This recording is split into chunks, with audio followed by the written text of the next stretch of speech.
Eu queria compartilhar com vocês hoje um texto que está no livro de Apocalipse. Apocalipse, capítulo 20, a partir do verso 1. Apocalipse, capítulo 20, verso 1. Eu sei que nem tudo que está no livro do Apocalipse é facilmente compreendido, nem tudo que está ali nós hoje já tivemos a revelação. Algumas coisas, como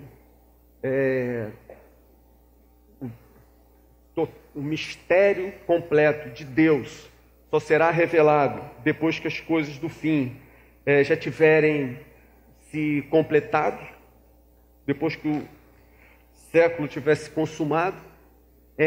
No entanto, irmãos, tem algumas coisas que nós temos como complicadas, misteriosas, e que na verdade não são.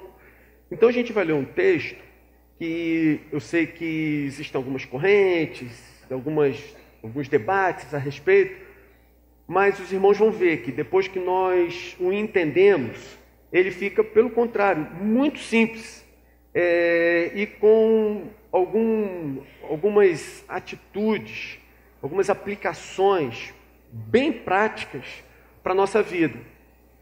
Então, o texto que a gente vai ler hoje se encontra em Apocalipse capítulo 20, a partir do verso 1. Você já achou? Quem já achou, diga amém. Então vamos fazer uma oração. Senhor amado, fala ao nosso coração nesse momento, que o Teu Espírito tenha toda a liberdade de passear entre nós e que o Senhor complete a obra para a qual o Senhor nos chamou aqui essa noite. Fala com a gente, Senhor. É o nosso pedido, é a nossa oração em nome de Jesus. Amém. Apocalipse 20, capítulo 1 diz assim: Vi descer dos céus um anjo que trazia na mão a chave do abismo e uma grande corrente. Ele prendeu o dragão, a antiga serpente, que é o diabo, Satanás, e o acorrentou por 1000 anos. Lançou-o no abismo, fechou-o e pôs um selo sobre ele, para assim impedi-lo de enganar as nações, até que terminassem os 1000 anos. Depois disso, é necessário que ele seja solto por um pouco de tempo. Vi tronos em que se assentaram aqueles a quem havia sido dada autoridade para julgar. Vi as almas dos que foram decapitados por causa do testemunho de Jesus e da palavra de Deus. Eles não tinham adorado a besta nem a sua imagem, e não tinham recebido a sua marca na testa nem nas mãos. Eles ressuscitaram e reinaram com Cristo durante 1000 anos. O restante dos mortos não voltou a viver até se completarem os 1000 anos. Esta é a primeira ressurreição. Felizes e santos os que participam da primeira ressurreição. A segunda morte não tem poder sobre eles. Serão sacerdotes de Deus e de Cristo e reinarão com ele durante 1000 anos. Amém. Pela fé você pode dizer amém? Ainda que talvez você não tenha entendido bem, muito mistério, muito simbolismo, muita coisa. Mas irmãos, amém mesmo. Essa palavra, ela é maravilhosa demais. Vocês querem ver? Olha só. O que a gente vai fazer hoje aqui? A gente vai dar continuidade àquele nosso estudo, começamos há 2 semanas atrás, que a gente deu o título de Desenvolvendo um Coração Sábio, baseado naquele versículo que diz que os filhos de Issacar eram conhecedores da sua época e por isso eles sabiam como agir, o que fazer e o momento certo de fazer. Então esse texto que nós lemos, ele diz respeito ao nosso tempo. É por isso que nós vamos estudá-lo. Então ele é uma continuação daquele estudo que fizemos há 2 semanas atrás. Então, gente, vamos lá. A Bíblia costuma falar muito por metáforas. Por exemplo, quando Deus dá os 10 mandamentos a Moisés, no Monte Sinai, no mandamento a respeito da idolatria, ele diz: não te prostrarás diante deles, dos ídolos, nem lhes prestarás culto, Porque eu, o Senhor, o teu Deus, sou Deus zeloso, que castigo os filhos pelos pecados de seus pais, até a terceira e quarta geração daqueles que me desprezam. Mas trato com bondade até 1000 gerações dos que me amam e obedecem aos meus mandamentos.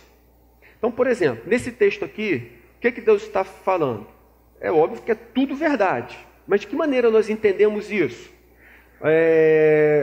Os filhos, muitas vezes, sofrem mesmo o pecado dos pais.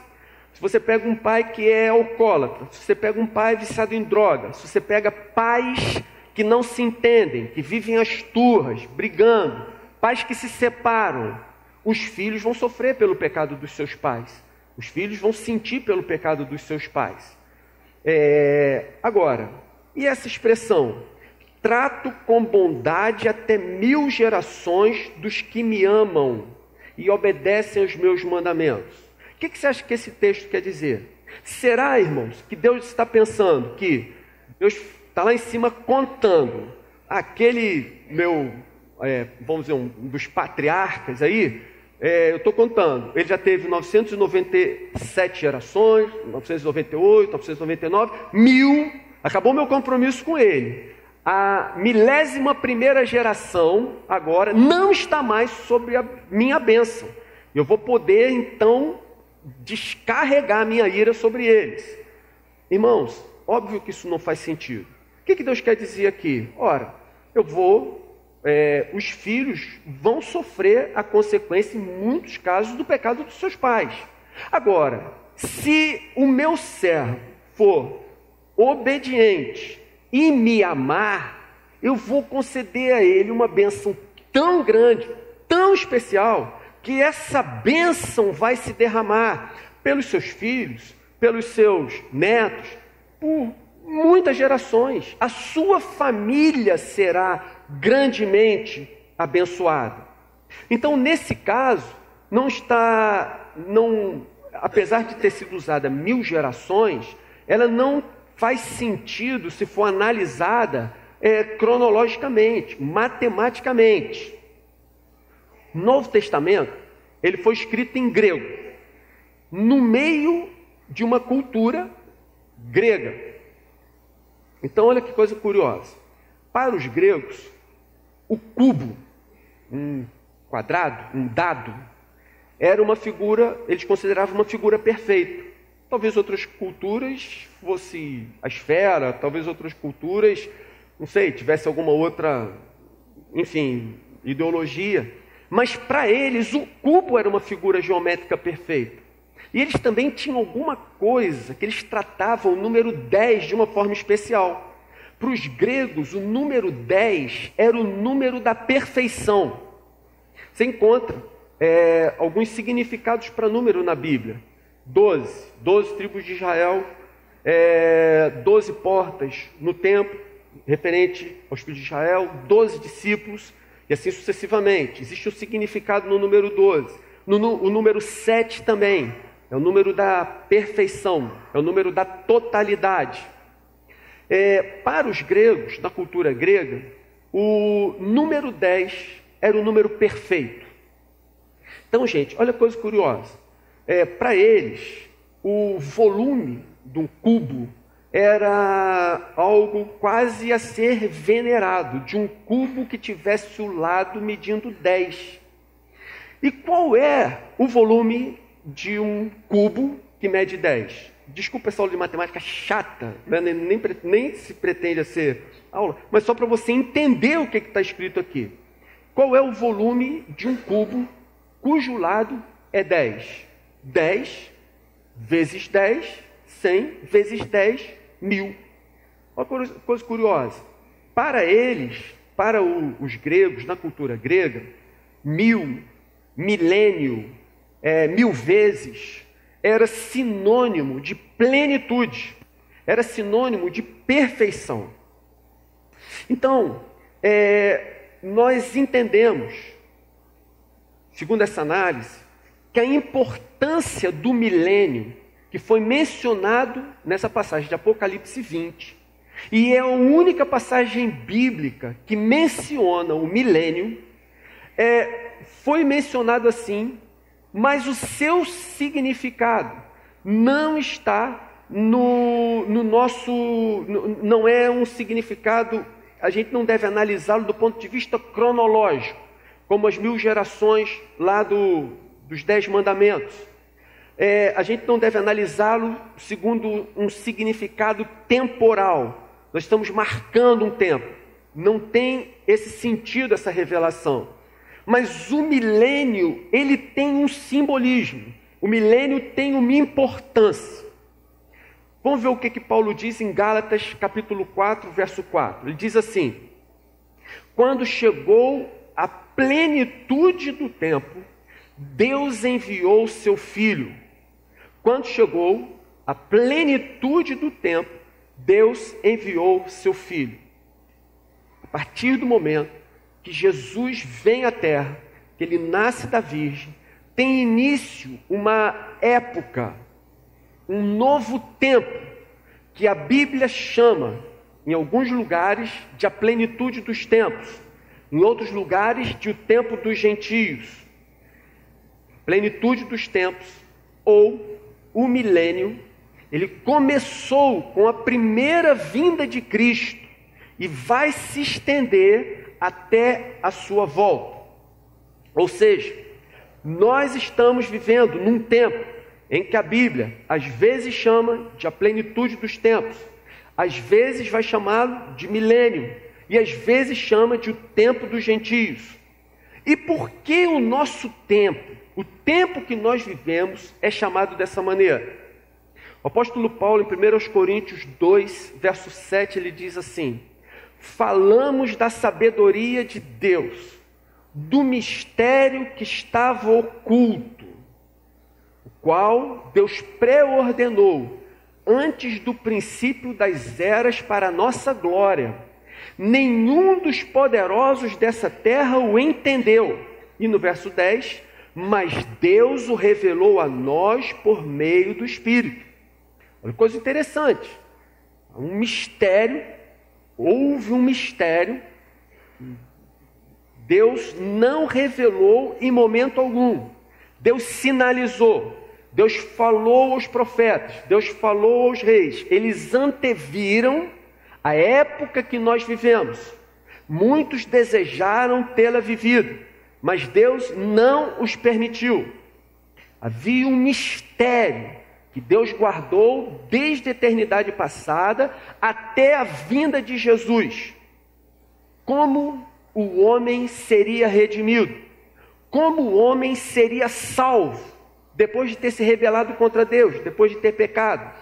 Esse mistério, ele não havia sido revelado, jamais fora revelado, até o momento em que Jesus veio e o consumou definitivamente.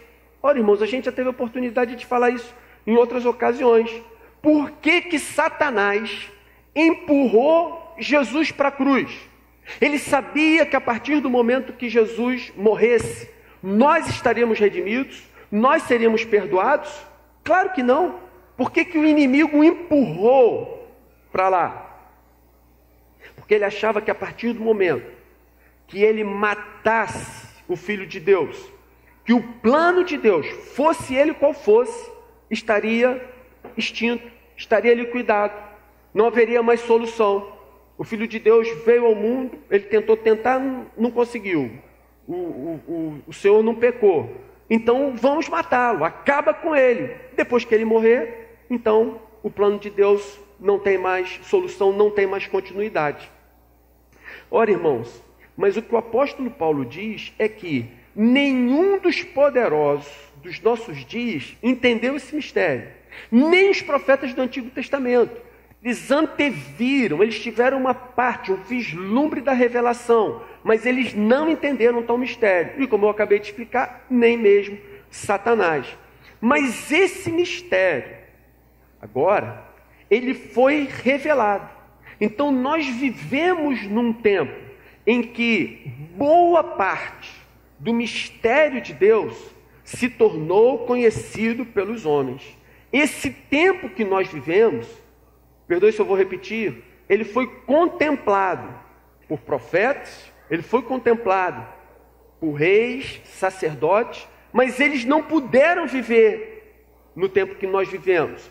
É algo parecido com o que aconteceu com Moisés.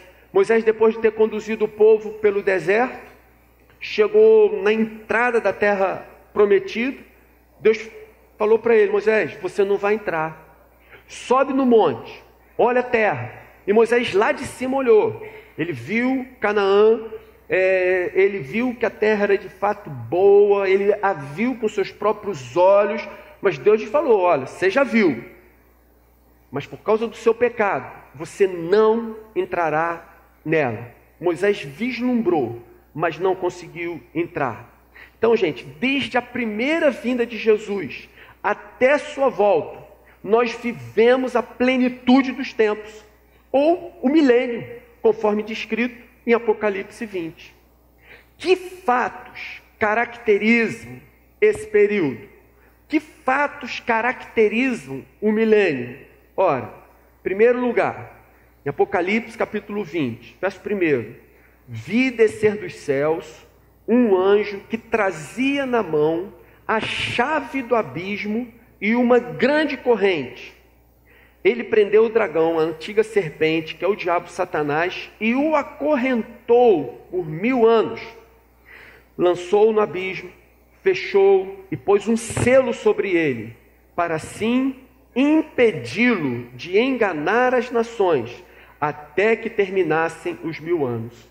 Primeiro fato que caracteriza o milênio, ou o tempo, a plenitude dos tempos, irmãos, é que nesse tempo, Satanás é amarrado. O que isso quer dizer? Que Cristo impõe limites a Satanás. Cristo impõe a Satanás limites à sua capacidade de fazer o mal, à sua capacidade de causar dano. O diabo não está livre, ele está acorrentado. Olha que coisa interessante. Ao começar o seu ministério, Jesus é acusado de expulsar demônios pelo poder de Satanás. Então Jesus chega para as pessoas, após a expulsão de um demônio, em que ele é acusado dessa forma, como eu acabei de dizer, e ele diz: gente, todo reino, Mateus 12, 25, dividido contra si mesmo, será arruinado. Toda cidade ou casa dividida contra si mesma não subsistirá. Se Satanás expulsa Satanás, está dividido contra si mesmo. Como então subsistirá o seu reino?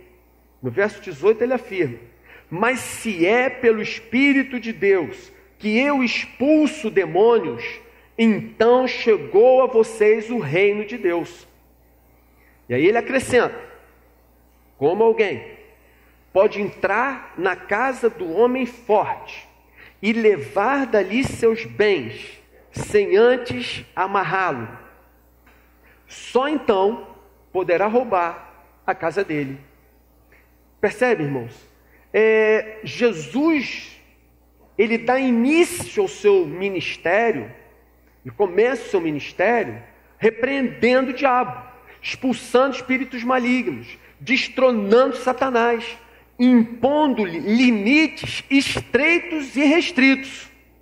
O que acontece aqui, metaforicamente, é que Jesus acorrenta o inimigo.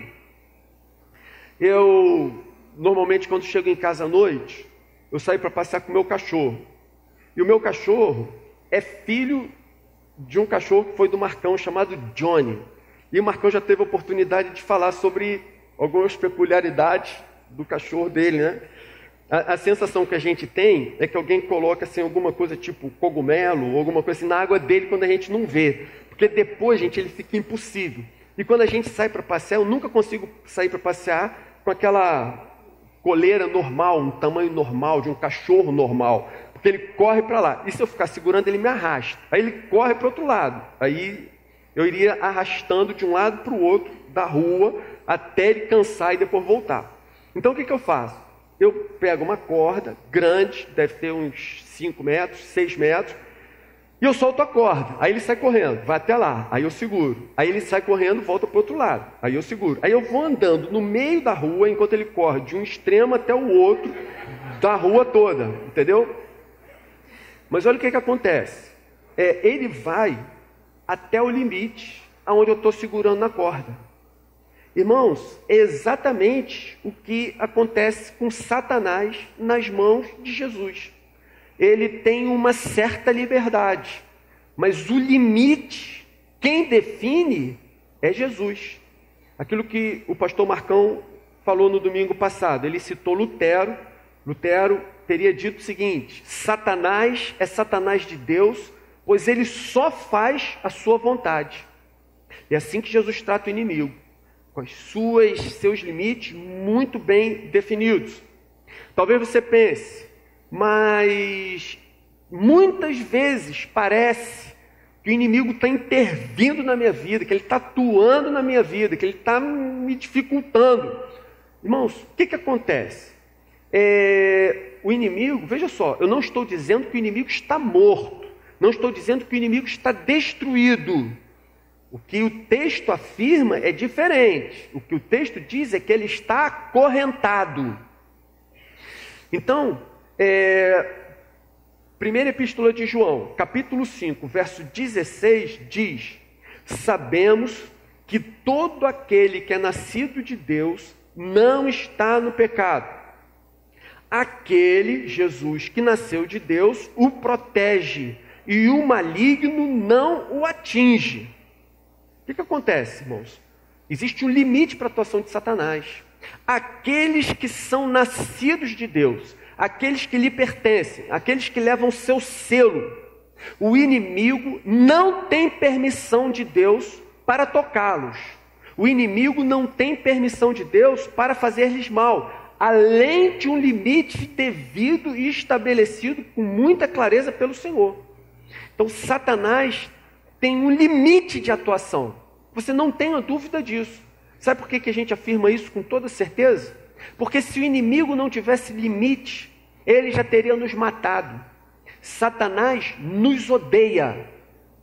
Fala para a pessoa que está do seu lado: Satanás te odeia. Lamento te dar essa informação. Mas se você não sabia, é bom você saber. O inimigo nos detesta, o inimigo nos abomina. Ele sabe que nós somos filhos de Deus, ele sabe que Deus nos ama. E se ele tivesse liberdade total de ação, ele já teria nos exterminado por completo. Por que isso não acontece? Porque ele está acorrentado, ele está encoleirado, ele está totalmente dominado pelo Senhor e debaixo dos seus pés. O segundo fato que caracteriza o tempo em que vivemos é que no milênio ocorre a primeira ressurreição. Veja, Apocalipse capítulo 20, verso 4. Vi tronos em que se assentaram aqueles a quem havia sido dada autoridade para julgar. E no final desse versículo, eles ressuscitaram e reinaram com Cristo durante 1000 anos. O restante dos mortos não voltou a viver até se completarem os 1000 anos. Esta é a primeira ressurreição. Gente, vamos analisar essa passagem à luz das palavras de Jesus. Por favor, abra sua Bíblia, Evangelho de João, capítulo 5, verso 24. João 5, 24. Mas não desmarca Apocalipse 20 não, que a gente vai voltar para lá. João 5, 24 e 25. O texto diz assim: eu lhes asseguro, quem ouve a minha palavra e crê naquele que me enviou, tem a vida eterna. Não será condenado, mas já passou da morte para a vida. 25 diz: eu lhes afirmo que está chegando a hora, e já chegou, em que os mortos ouvirão a voz do Filho de Deus, e aqueles que a ouvirem viverão. Os mortos ouvirão a voz do Filho de Deus, e aqueles que a ouvirem viverão. Gente, que nome nós damos para alguém que está morto e volta a viver? Como nós chamamos? Uma pessoa que morreu e que agora voltou à vida. Ressurreição? Não é ressurreição? Nós estamos falando da primeira ressurreição. Ainda Efésios, capítulo 2, verso 5. O apóstolo Paulo diz que Deus nos deu vida com Cristo, quando ainda estávamos mortos em transgressões. Pela graça vocês são salvos. Deus nos ressuscitou com Cristo, e com Ele nos fez assentar nos lugares celestiais em Cristo Jesus. Percebeu? Deus nos ressuscitou com Cristo. Essa, irmãos, é a primeira ressurreição. Veja o que diz Apocalipse capítulo 20. Voltando para Apocalipse 20. Felizes e santos os que participam da primeira ressurreição. Essa primeira ressurreição, a conversão a Jesus, nasceu de novo, é nova criatura. Estávamos mortos em nossos delitos e pecados, mas a partir do momento que o Espírito Santo entra em nossa vida, nos regenera, nós passamos a viver. Estávamos mortos, agora estamos vivos, ressuscitamos. Foi a primeira ressurreição que se operou em nós. Felizes e santos os que participam da primeira ressurreição, porque nesse caso, a segunda morte, a morte eterna, não os atingirá, mas a segunda morte não tem poder sobre eles. Se a primeira ressurreição, gente, é a ressurreição das almas, é a ressurreição espiritual, que se dá segundo a nossa fé em Cristo no tempo presente, a segunda ressurreição, a que o livro de Apocalipse se refere, ela se dará no juízo final, e será a ressurreição do corpo. Nós receberemos um corpo de carne e osso, no entanto, um corpo absolutamente incorruptível. Essa será a ressurreição final. Essa será a segunda ressurreição. Da segunda ressurreição, todos participam. Os bons, os crentes, os maus, os ímpios. Os crentes ressuscitarão pela segunda vez para a vida eterna. Os ímpios ressuscitarão pela segunda vez. Agora, para eles, pela primeira vez. Os ímpios ressuscitarão para a condenação eterna. E o verso 6 termina dizendo: serão sacerdotes de Deus e de Cristo, e reinarão com Ele durante 1000 anos. Reinarão com Ele durante 1000 anos. Gente, esse é o terceiro fato que caracteriza o milênio. Apocalipse capítulo 20, verso 4 diz assim: vi tronos em que se assentaram aqueles a quem havia sido dada autoridade para julgar. Os tronos, eles se referem à posição de autoridade dada à igreja por Cristo. Cristo nos concedeu autoridade espiritual. Essa é a mesma afirmação que o apóstolo Paulo faz lá em Efésios, cujo texto nós já lemos. Deus nos ressuscitou com Cristo, e com Ele nos fez assentar nos lugares celestiais em Cristo Jesus. Percebe? Eles não estão falando, nem o apóstolo João, nem o apóstolo Paulo, de um tempo que vai ocorrer num futuro distante, num futuro longínquo. Está sendo falado a respeito de um presente que precisa ser vivido. Em Cristo, nós já deveríamos estar assentados em lugares espirituais, em lugares celestiais. Quando Paulo escreve a Timóteo, 2 Timóteo, capítulo 2, verso 11, ele diz: esta palavra é digna de confiança. Se morremos com Ele também viveremos. Se perseveramos, com Ele também reinaremos. Olha só, não foi por acaso que esse texto a respeito dos tronos, onde a igreja se assentará, vem na sequência, vem depois da afirmação de que o diabo foi acorrentado. Existe uma lógica no relato desse texto. Primeiro Satanás foi acorrentado, depois a igreja vai reinar assentado em lugares celestiais. Qual o objetivo disso? Irmãos, essa sequência é para nos mostrar que durante o milênio, durante a plenitude dos tempos, por Satanás se encontrar amarrado, a igreja poderá exercer um papel ativo. A igreja deverá reinar espiritualmente com Cristo. A igreja tem um papel bem definido, um papel de autoridade.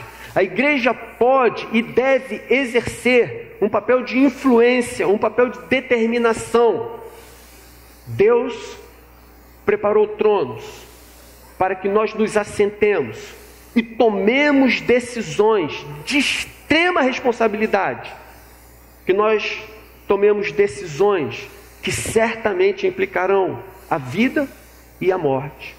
Cabe a quem se assenta no trono julgar, cabe a quem se assenta no trono definir, cabe a quem se assenta no trono decidir. Vamos às aplicações.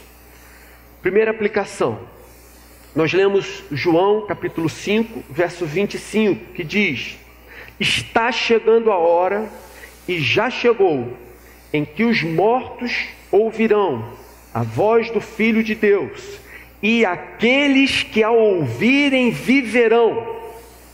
O que nós entendemos daqui? Alguns ouvirão, e esses viverão. Consequentemente, outros não ouvirão, e por não ouvirem, não viverão. Conforme Apocalipse 20, verso 5, o restante dos mortos não voltou a viver até se completarem os 1000 anos. Esses são aqueles, gente, que não se arrependeram dos seus pecados. Esses são aqueles que não se converteram ao Senhor Jesus. Por isso, eles não tomam parte na primeira ressurreição. Esses morrerão a segunda morte. Primeira aplicação: ouça atentamente o que Jesus está falando. Ouça atentamente o que Jesus está falando. Preste atenção na advertência que a palavra de Deus nos dá seguidamente. Aquele que tem ouvidos, ouça o que o Espírito diz às igrejas. Aquele que tem ouvidos, ouça o que o Espírito diz às igrejas. Ouça o que Jesus está falando. Estude sua palavra. Dedique-se a aprendê-la. Esforce-se por praticá-la. Jesus enfrentou Satanás afirmando: nem só de pão viverá o homem, mas de toda palavra que procede da boca de Deus. Irmãos, a palavra de Deus é que fortalece, a palavra de Deus é que nos dá vida, a palavra de Deus é que tem poder para ressuscitar os mortos. E o Salmo 119 começa dizendo: como são felizes os que andam em caminhos irrepreensíveis e que vivem conforme a lei do Senhor, a sua palavra. Como são felizes os que obedecem aos seus estatutos e de todo o coração o buscam. Ora, minha gente querida, o que está faltando para você estudar mais a palavra do Senhor? Por que nós não temos estudado a sua palavra como convém? O que impede você de vir no fim de semana de treinamento que acontecerá na próxima semana? O que tem te bloqueado de ler diariamente a sua Bíblia? Você tem amado a palavra do Senhor? Você tem sentido desejo de lê-la, de conhecê-la, de aprendê-la? Ora, minha gente, uma das características de alguém que ressuscitou pela palavra do Senhor, por ter ouvido as palavras de Jesus, é um amor profundo, incessante pela sua palavra. Quem ouve a palavra de Jesus e encontra nela vida, tem despertado dentro de si um sentimento insaciável de conhecer essa palavra cada vez mais. Ora, irmãos, é o mesmo sentido do salmista que diz que assim como a corça sedenta, suspira, anseia pela corrente das águas. Irmãos, esse é o sentimento que deveria ter dentro de nós. Se nós passássemos um dia sem ler a Escritura Sagrada, nós deveríamos terminar o dia com a nossa alma se sentindo sufocada, a alma clamando: eu preciso da palavra do Senhor. Irmãos, porque se coisas assim não acontecem conosco, nós precisamos, com muita seriedade, gravidade, buscar a presença do Senhor, com temor e tremor, sondar o nosso coração diante de Deus, para vermos se de fato, algum dia, ouvimos a palavra de Jesus e de fato voltamos a viver.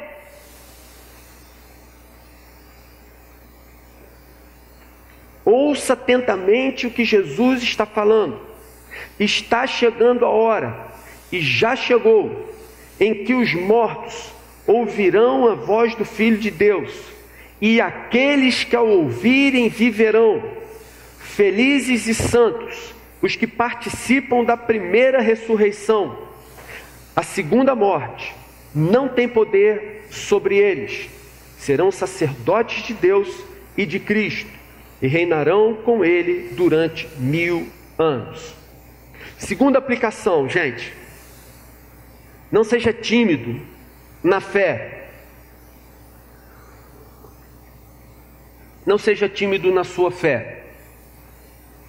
A Bíblia diz, em 1 Timóteo 3,13, que aqueles que servem bem, eles alcançarão grande determinação na fé em Cristo Jesus. Em outra versão diz que aqueles que servem bem alcançarão muita ousadia na fé em Cristo Jesus. O que isso ensina para a gente? Que a nossa fé, ela não precisa estar permanentemente estagnada. A sua fé não precisa estar estagnada, apática, parada, como se não tivesse solução. O que a Bíblia diz é que a nossa fé pode ser exercitada, e existem alguns caminhos que, se trilhados, a nossa fé pode se tornar muito mais eficaz, mais ousada, uma fé muito mais dinâmica. Então, gente, o que a gente pode aplicar do texto que nós acabamos de ler? Ora, irmãos, Satanás está acorrentado. Pela fé, nós deveríamos estar, poderíamos estar assentados em lugares celestiais com Cristo Jesus. Em Cristo, você pode muito mais. Fala para a pessoa que está do seu lado. Em Cristo, você pode muito mais. Pode mesmo. Em Cristo, você pode muito mais. Satanás está acorrentado. Foram preparados tronos das regiões celestiais, para que pela fé nós nos assentássemos nele e reinássemos com Jesus. Você pode muito mais em Jesus. Você pode orar mais. Você pode testemunhar mais. Você pode testemunhar com muito mais poder. Você pode ser usado muito mais como instrumento de cura para as pessoas com as quais nós convivemos, pessoas desconhecidas. Você pode ganhar muito mais gente para Jesus. Ora, irmãos, o diabo está acorrentado. O diabo não tem liberdade para fazer tudo que deseja, tudo que gostaria. Ele está limitado. O que nos impede de sermos muito mais ousados na nossa fé? Nossa timidez, nossa preguiça, nossa falta de compromisso com Jesus, uma vida que não tem sido tão santa assim. Irmãos, vocês não tenham dúvida, o que impede a nossa fé de ser extremamente mais ousada, mais madura, mais eficaz e de nós nos tornarmos instrumentos muito mais afiados nas mãos do nosso Salvador, somos nós mesmos. Nós é que somos os culpados. Hoje nós deveríamos estar reinando com Jesus. Pela fé, nós precisamos ser muito mais ousados do que temos sido até então. Voltando a João capítulo 5, verso 25. Está chegando a hora, e já chegou. Os mortos ouvirão a voz do Filho de Deus, e aqueles que ouvirem viverão. Essa é a terceira aplicação, irmãos. Chegou a hora de falarmos de Jesus para todos aqueles que ainda estão nas trevas. Chegou a hora de falarmos de Jesus para todos aqueles que ainda estão nas trevas. Aqueles que não passarem pela primeira ressurreição, eles não passarão pela segunda. Aqueles que não passarem pela primeira ressurreição, eles ficarão eternamente retidos pela segunda morte. Hebreus capítulo 9, verso 27 diz: o homem está destinado a morrer uma só vez e depois disso enfrentar o juízo. Todo mundo tem de morrer uma vez e depois encarar as consequências da sua vida. Você percebe o que está acontecendo? Existem pessoas queridas da gente, existem pessoas que nós amamos, existem pessoas que Deus colocou próximo de nós. A gente pode até não amar nem tanto assim, mas são pessoas que estão perto de nós, gente por quem Jesus morreu, gente para quem Deus tem um plano, e Deus nos colocou ali, e que se morrerem nesse instante, irmãos, elas estão definitivamente perdidas. Então o que acontece é que uma das características do tempo em que vivemos é essa urgência. Está chegando a hora, e essa hora já chegou. As pessoas que estão perdidas, indo para o inferno, essas sim têm pressa. Nós não temos muito tempo, não há tempo a perder, os dias se escoam rapidamente.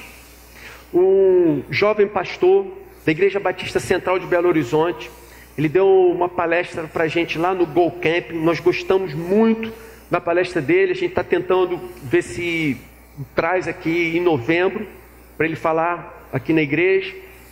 E ele conta a sua vida. Ele se converteu, no seu testemunho ele diz que se converteu aos 18 anos, com 18 anos de idade. Mas apesar de ter se convertido ainda bastante jovem, ele passou por muitas coisas terríveis na vida.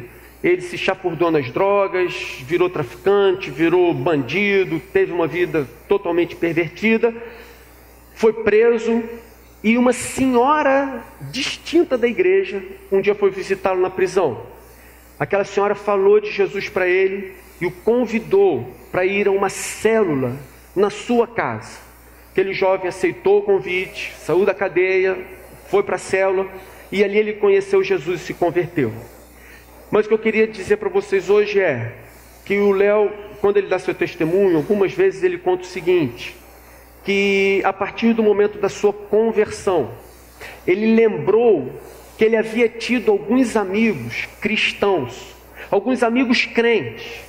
Então, a partir do instante que ele se converteu, ele foi procurar esses amigos e perguntou para eles: por que vocês não falaram de Jesus para mim antes? Por que vocês não falaram da graça de Deus para mim? Por que eu precisei viver tudo o que eu vivi, até que alguém me visitasse na cadeia e falasse de Jesus para mim? Consegue imaginar uma coisa assim? O profeta Jeremias, no capítulo 8, verso 20, ele geme, ele chora, e ele diz assim: passou a época da colheita, acabou o verão, e não estamos salvos. O tempo passou, a colheita se foi, e nós não estamos salvos. Você consegue imaginar a aflição, a angústia, a dor? Não, você não consegue, a gente não consegue. É terrível demais, é horrível demais. Passou a época e nós não fomos salvos. Acabou o tempo, estamos perdidos. Nossa vida se passou e não resta mais nada a fazer. Agora, gente, você consegue imaginar como seria terrível?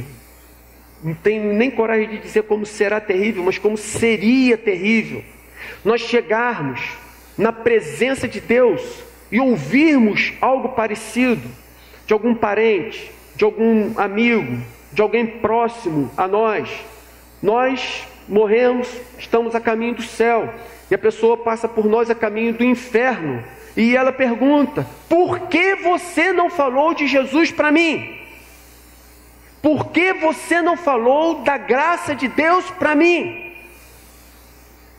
Está chegando a hora, e já chegou, em que os mortos ouvirão a voz do Filho de Deus, e aqueles que ouvirem viverão. Gente, vocês percebem? Nós estamos falando aqui de vida e de morte. Eu sinto um peso no meu coração, porque eu imagino que nem todos que estão aqui estão entendendo. Nem todos aqui está sendo revelado. Alguns sairão daqui como se nada tivesse acontecido, como se não tivesse ouvido absolutamente nada.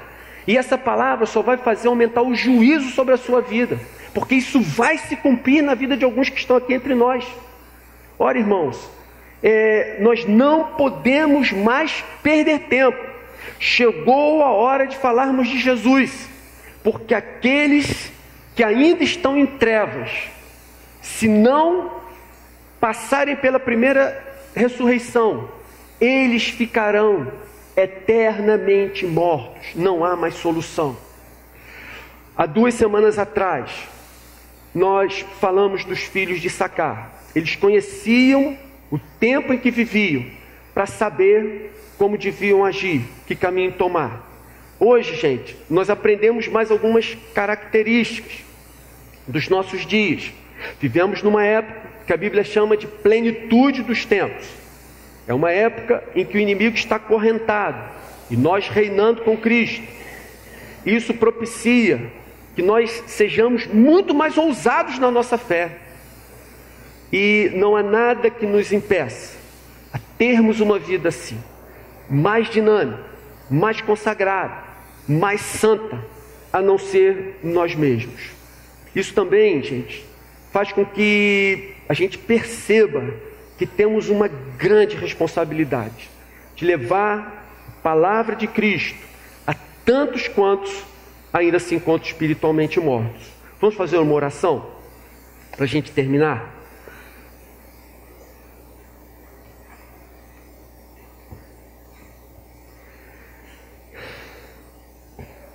Senhor querido, nós colocamos as nossas vidas no Teu altar, nós entregamos nossas vidas em Tuas mãos, pedimos perdão pelos nossos pecados, compaixão da Tua parte. Nós queremos pedir ao Senhor que ajude-nos a entendermos o nosso tempo e a vivermos essa realidade.